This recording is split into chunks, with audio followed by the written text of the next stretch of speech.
بہت بڑی پریشانیاں ہیں. جب پریشانی ہو تو حسبنا اللہ و نعم الوکیل، نعم المولا و نعم النصیر یہ پڑھا کر، لیکن یقین سے پڑھیں. شرط یہ. ایک دفعہ ایک کشتی میں کچھ لوگ جا رہے تھے تو اس میں کوئی اللہ کا بندہ بھی تھا، پتہ نہیں وہ کیسے جوش میں آ گیا. اس نے کہا کہ بھئی اگر تم 10,000 درہم دریا میں پھینک دو نا تو میں تمہیں وظیفہ بتاؤں گا.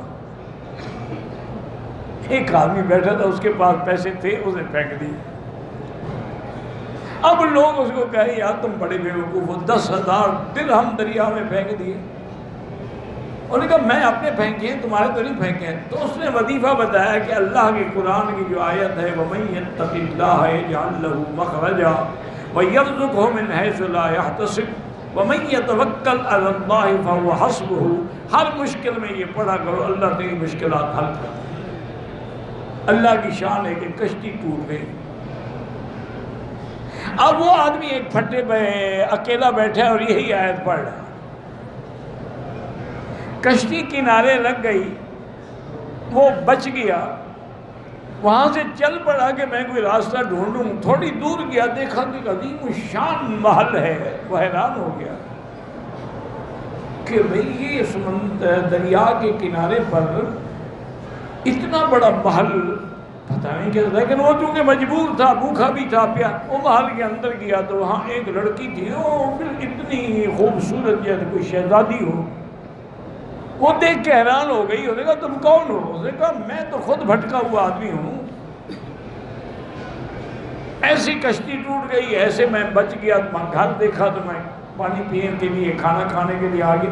اور نے کہا دیکھو بات سنو، میں واقعتاً ایک بہت بڑے امیر آدمی کی بیٹی ہوں. مجھے ایک شیطان جن نے وہاں سے اٹھا کے یہاں رکھا ہوا ہے اور میں اس کے قبضے میں ہوں. میرے ساتھ وہ جماع تو نہیں کرتا لیکن باقی سب کچھ کرتا ہے. اور یہ محل بھی اس کا ہے اور یہ موتی جواہرات جو دیکھ رہے ہیں یہ بھی سب اس کے. اور ابھی وہ آنے والا ہے، اس کے آنے سے پہلے تم نکل جاؤ ورنہ تمہیں مار ڈالے گا.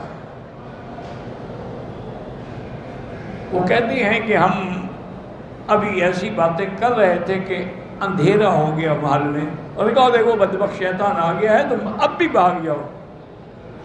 اتنی دیر میں شیطان ظاہر ہو گیا. اس نے کہا اچھا تم میرے محل میں میری اجازت کے بغیر اندر آئے ہو.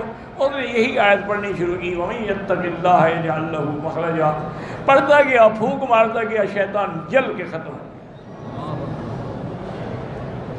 اب اس لڑکی نے کہا کہ تم نے مجھے اس ظالم سے نجات دی ہے تو اب مجھے لے چلو، بصرے میں میرا گھر ہے اور یہاں محل تو ہم نہیں لے جا سکتے لیکن سونا چاندی زیورات جواہرات جتنے ہیں یہ سب باندھ لو. انہوں نے کہا وہ ہم نے لیا. ہم آگے آئے، کافی سفر کیا، پیدل چلتے رہے. لیکن اللہ کی شان یہ ہے کہ دریا کے کنارے پہ چل رہے تھے، ایک کشتی ہمیں نظر آ گئی. ہم نے کپڑا ہلایا، وہ آ گیا. انہوں نے کہا ہم تو بصرے جا رہے ہیں. انہوں نے کہا ہم بھی بصرے جائیں گے، مزدوری لے لو. انہوں نے ہمیں بصرے پہنچا دیا. لڑکی کے والدین دیکھ کے بیچارے خوش بھی ہو گئے، حیران بھی ہو گئے. ان نے جب سارا واقعہ سنا تو نے کہا دیکھو بیٹا ہمیں تمہارے نیک ہونے پہ کوئی شبہ نہیں. کیوں اگر تم برے ہوتے تو کیوں لے آتے ہمارے گھر میں لڑکی کو؟